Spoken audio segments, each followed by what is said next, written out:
Legends and Facts of the Roman-Germanic Wars. Chapter 1. The Roman Dream and Germanic Reality. The Roman Empire, renowned for its military might, engineering marvels, and sophisticated infrastructure, stood at the height of power in the ancient world. From the deserts of North Africa to the green hills of Britannia, the Romans had conquered and integrated numerous civilizations under their banner. However, one of the most persistent challenges to Roman expansion lay beyond the Rhine River, in the dense forests, marshes, and plains of Germania. For the Romans, Germania represented the wild frontier. The empire had faced formidable opponents in the past, but the Germanic tribes proved to be different. Their decentralized nature, deep-rooted warrior cultures, and mastery of their rugged environment made them a unique and difficult adversary. The clash between the highly organized and disciplined Roman legions and the elusive, guerrilla warfare tactics of the Germanic tribes would become one of the most legendary conflicts in Roman history.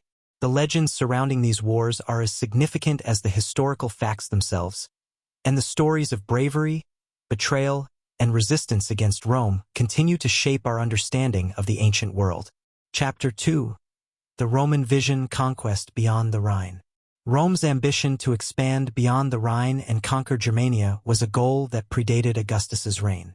Julius Caesar, during his campaigns in Gaul in the 50s BCE, briefly crossed the Rhine into Germania. Caesar's expeditions were mainly symbolic, designed to intimidate the Germanic tribes and prevent them from crossing the river into Gaul. Caesar was not interested in full-scale conquest but wanted to demonstrate Roman power and control. The Romans, however, did not give up on the idea of expanding their empire into Germania.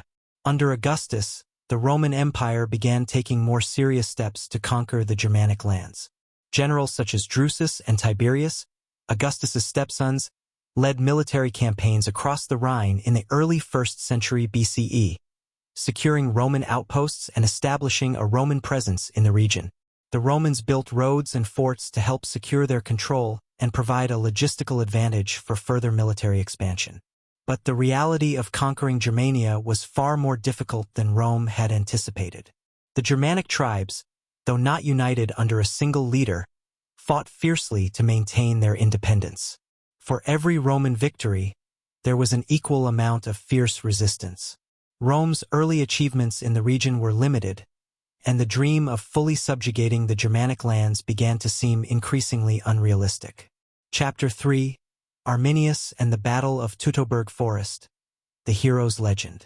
One of the most famous legends of the Roman-Germanic Wars is that of Arminius, the Cherusci chieftain who led the Germanic tribes to one of the most crushing defeats Rome ever experienced. Arminius's story is one of both betrayal and heroism. Arminius was born into the Cherusci tribe, but his early life was shaped by Rome. As a young man, he was taken as a hostage and brought to Rome, where he was educated and even served as a Roman officer. It was here that Arminius gained valuable knowledge of Roman military tactics. This insider knowledge would become crucial when he decided to lead the Germanic tribes in a rebellion against Roman rule.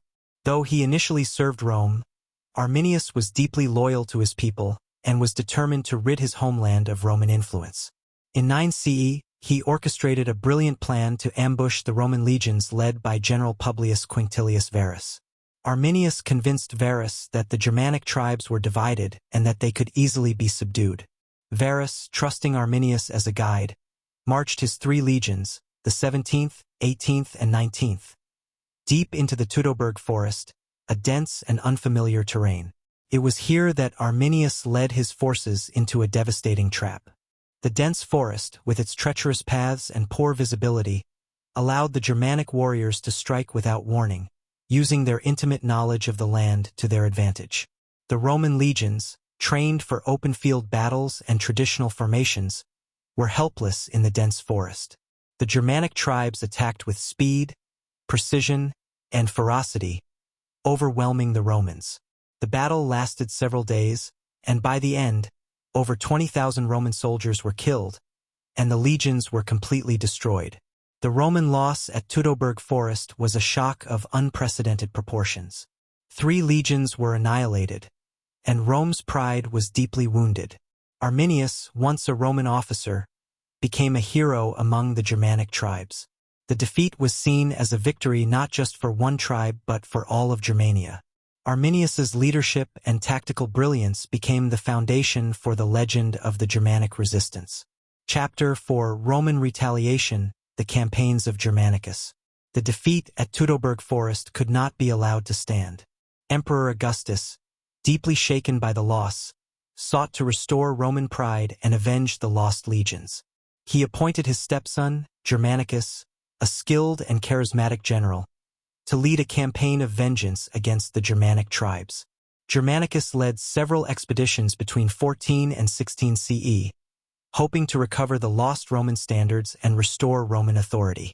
His strategy was one of quick strikes and overwhelming force. Germanicus won several important victories against Arminius's forces, including the Battle of Itus Diviso in 16 CE, where he decisively defeated a Germanic army. He also recaptured the Roman standards lost in Teutoburg Forest, which were seen as vital symbols of Roman military power. However, despite his successes, Germanicus was unable to decisively crush the Germanic tribes.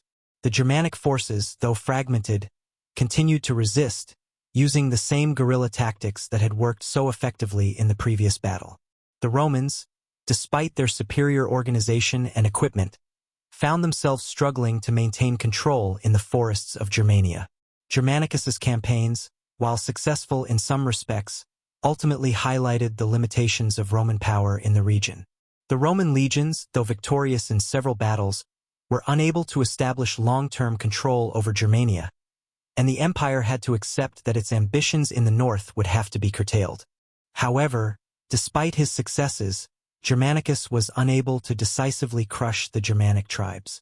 The Germanic forces, though fragmented, continued to resist, using the same guerrilla tactics that had worked so effectively in the previous battle. The Romans, despite their superior organization and equipment, found themselves struggling to maintain control in the forests of Germania. Germanicus's campaigns, while successful in some respects, ultimately highlighted the limitations of Roman power in the region. The Roman legions, though victorious in several battles, were unable to establish long-term control over Germania, and the empire had to accept that its ambitions in the north would have to be curtailed. Chapter 5: The Fall of the Roman Dream or Germania remains free. By the end of the 1st century CE, Rome had effectively abandoned its ambitions of conquering all of Germania. The Rhine River became the natural boundary of the Roman Empire, and the cost of continued warfare in the region, both in terms of lives and resources, was deemed too great. The defeat at Teutoburg Forest and the subsequent campaigns by Germanicus showed that the Romans could not control Germania, despite their military superiority. For the Germanic tribes, this was a momentous victory. Arminius's leadership had united several disparate tribes, and his victory at Teutoburg Forest ensured that the Roman dream of conquering Germania was shattered.